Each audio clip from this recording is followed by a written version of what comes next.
नाम सुन के क्या लगता है आपको? प्यार का एहसास क्या होता है? तो चलिए आज हम आपको बताते हैं प्यार का एहसास का मतलब क्या होता है। ये कहानी एक रईस परिवार के लड़की जिसका नाम राधिका है और दूसरी ओर एक मध्यम परिवार का लड़का जिसका नाम अमन है। दोनों एक दूसरे से बहुत अलग हैं, लेकिन क्या उन्हें एक दूसरे से प्यार हो पाएगा? चलिए जान लीजिए आप खुद ही। राधिका बचपन से एक आलीशान घर, गाड़ी और रहन सहन में पली बढ़ी है। वहीं अमन बचपन से अपने परिवार को संघर्ष करता देख बड़े होते हैं। उससे अपनी जिम्मेदारी का एहसास होने लगा। ज़्यादा पैसे न होने के कारण से वो ज़्यादा पढ़ लिख ना सका। वहीं दूसरी ओर सब कुछ होने के बाद भी राधिका को पढ़ने लिखने का मन न होने के कारण पढ़ ना सकी। वक्त के साथ दोनों एक साथ बड़े हुए, अपने अपने रहन सहन से। एक और अमन एक छोटे से कार कंपनी में काम करने लगा। वहीं दूसरी ओर राधिका अपनी ज़िंदगी घूमने मस्ती में बिताने लगी। एक दिन आया जब दोनों एक दूसरे से सामना हुआ। वो कुछ इस तरह हुआ कि एक दिन अमन एक कार की टेस्टिंग करने निकला था। वहीं राधिका अपने दोस्त के साथ कार में घूमने निकली थी। थोड़ी दूर जाके राधिका की गाड़ी खराब हो गई। उसी वक्त अमन ने देखा कि वहाँ लिफ्ट मांगते हाथ दिखा रहा है। अमन गाड़ी साइड में कर उतर के राधिका की ओर गया। फिर क्या? राधिका उससे पूछने लगी, क्या आप हमें थोड़ी दूर तक छोड़ सकते हैं? अमन उसकी बातों को सुन के चुपचाप गाड़ी की ओर गया और गाड़ी चेक करने लगा। ये देख राधिका को अच्छा नहीं लगा कि वो किसी से पूछ रही है और अमन जवाब नहीं दे रहा। अमन कुछ देर बाद बिना किसी से कुछ कहे चला जाता है। यह देख राधिका को कुछ समझ नहीं आया। तभी पीछे से आवाज़ आते हुए राधिका गाड़ी चालू हो गई। अंदर आ जा। ये सुन राधिका उससे शुक्रिया करने जाती है। तब तक अमन निकल चुका था। राधिका फिर गाड़ी में बैठ चली गई। एक दिन आया जब राधिका का जन्मदिन था। वो हर साल की तरह अपने परिवार के साथ मंदिर गई। वहाँ उसने अमन को फिर से देखा। वो देखते ही उसके पास गई, उससे उस दिन के लिए शुक्रिया कहने लगी। ये सुन अमन ने उसे देखकर मुस्कुरा दिया। ये देख राधिका ने अमन से पूछा, क्या तुम बोल नहीं सकते? उस दिन भी मैंने पूछा था, तब भी तुम कुछ नहीं बोले। आज भी जब मैं खुद तुम्हारे पास आई तुम्हें शुक्रिया कहने, तो आज भी बस मुस्कुरा दिए और कुछ नहीं कहा। फिर अमन ने कहा कि मुझे देर हो रही थी, लेकिन मैंने वहाँ तुम्हें देखा कि तुम लिफ्ट मांग रही हो, इसलिए मैंने गाड़ी रोक के तुम्हारी गाड़ी ठीक की। फिर दोनों के बीच बातें चलने लगी। फिर अमन को देर हो रही थी, तो अमन ने कहा कि अब मुझे जाना होगा, मुझे ऑफिस के लिए लेट हो रहा है। जाते जाते अमन ने उससे दोस्ती का हाथ बढ़ाया, कहा कि क्या हम दोस्त बन सकते हैं? ये सुन राधिका ने कहा, मुझसे दोस्ती? मैं हर किसी से दोस्ती नहीं करती। ये सुन अमन ने हंसते हुए कहा, चलो ठीक है, कोई नहीं, वक्त बताएगा कि दोस्ती करते हो या नहीं आप। ये बोल के वो चल दिया और वहाँ राधिका भी अपने घर की ओर निकल पड़ी। कुछ दिनों बाद राधिका और अमन एक मॉल में मिलते हैं। अमन देख राधिका से पूछा, क्या तुम यहाँ कैसे? राधिका देखते हुए, बस यूं ही घूमने के लिए आई हूँ। तुम्हारा आज ऑफिस नहीं है जो यहाँ आए हो? अमन ने कहा, आज बस जल्दी काम खत्म हो गया था तो सोचा थोड़ा घूम लूँ। फिर दोनों एक कैफ़े में आ गए और बातें करने लगे। राधिका ने अमन से कहा, अपने बारे में कुछ बताओगे?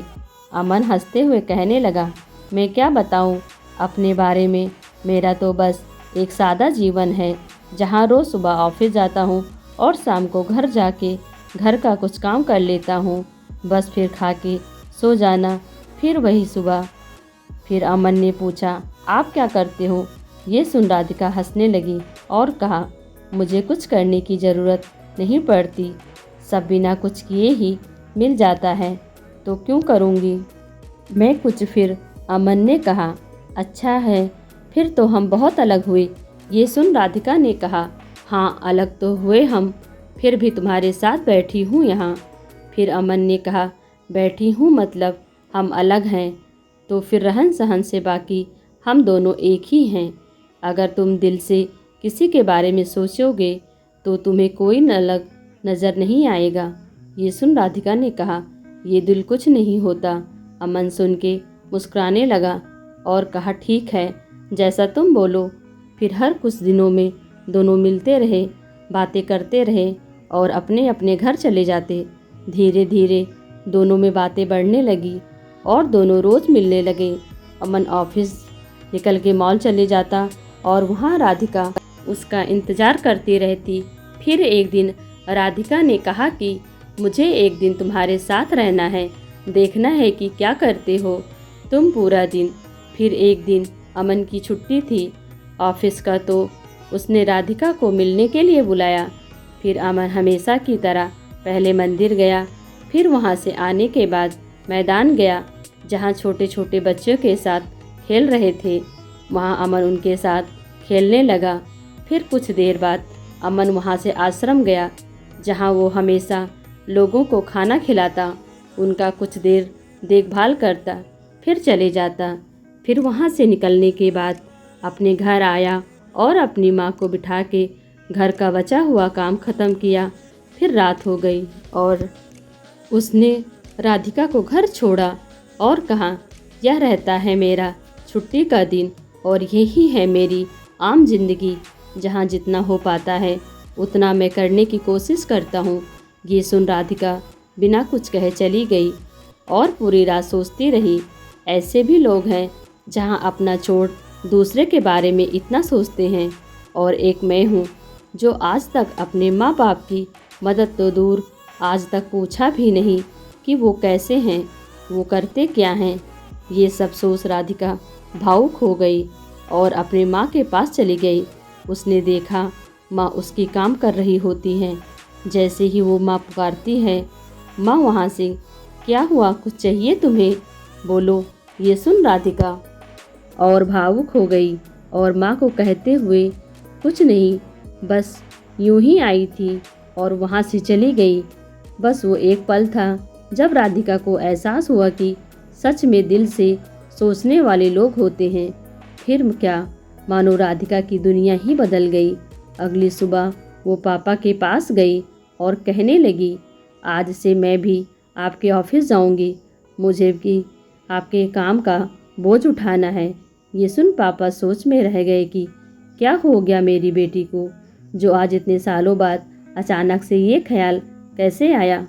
और अंदर ही अंदर खुश भी हो रहे थे कि उनकी बेटी अब बड़ी हो रही है, अपनी जिम्मेदारी समझने के लिए काबिल बन गई है।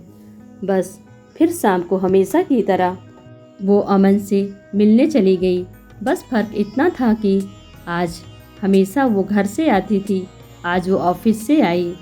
ये देख अमन को खुशी हुई और उसने राधिका से पूछा, तो दिलो होता है ना। ये सुन राधिका हंसने लगी। उससे माफ़ी मांगते हुए उससे फिर से शुक्रिया कहा कि उसकी वजह से आज वो अपने आप को पहचान पाई कि उसकी ज़िंदगी क्या थी और वो किसे समझ बैठी थी। तो अब आगे क्या बताऊँ आपको, आगे का तो आपको समझ आ गया होगा क्या हुआ रहेगा। हर कहानी की तरह दोनों को अंत में एक दूसरे से प्यार हो गया और दोनों एक दूसरे के साथ रहने लगे। अमन को एक साथी की ज़रूरत थी जो उसे समझे, प्यार करे, और राधिका को सच्चाई की एक जिम्मेदारी की ज़रूरत थी जो उसने अमन में देखा। जाते जाते मैं आपको एक बात बताना ही भूल गई। दोनों एक दूसरे से मिले, बातें किए, घूमते रहे एक दूसरे के साथ, लेकिन अभी तक दोनों ने एक दूसरे से अपना नाम नहीं पूछा। ना अमन ने कभी पूछा कि आपका नाम क्या है, और ना ही राधिका ने अमन से कभी उसका नाम पूछा। तो इस कहानी का अर्थ यही था कि किसी की पहचान जानना या पूछना ज़रूरी नहीं, ज़रूरी बस यह है कि आप बिना जाने कितना उस पर यकीन करते हो और उसकी मदद करते हो। राधिका एक ऐसी लड़की थी जिसे हमेशा से घूमना, मस्ती करना ये सब में अच्छा लगता, और अमन एक ऐसा लड़का था जिसे हमेशा से उसकी जिम्मेदारी उसे पकड़ी रहती। दोनों एक दूसरे से काफ़ी अलग थे, लेकिन अंत में वही एक दूसरे के लिए बन गए। जो प्यार कभी भी और किसी से भी हो सकता है, आपको ना उसके लिए अपनी जिम्मेदारी से भटकना है और ना ही उसके लिए कुर्बानी देनी है। तो दोस्तों, आपको यह कहानी कैसी लगी कमेंट कर हमें ज़रूर बताएं। वीडियो को लाइक कर चैनल को सब्सक्राइब करना बिल्कुल भी ना भूलें। Thanks for watching.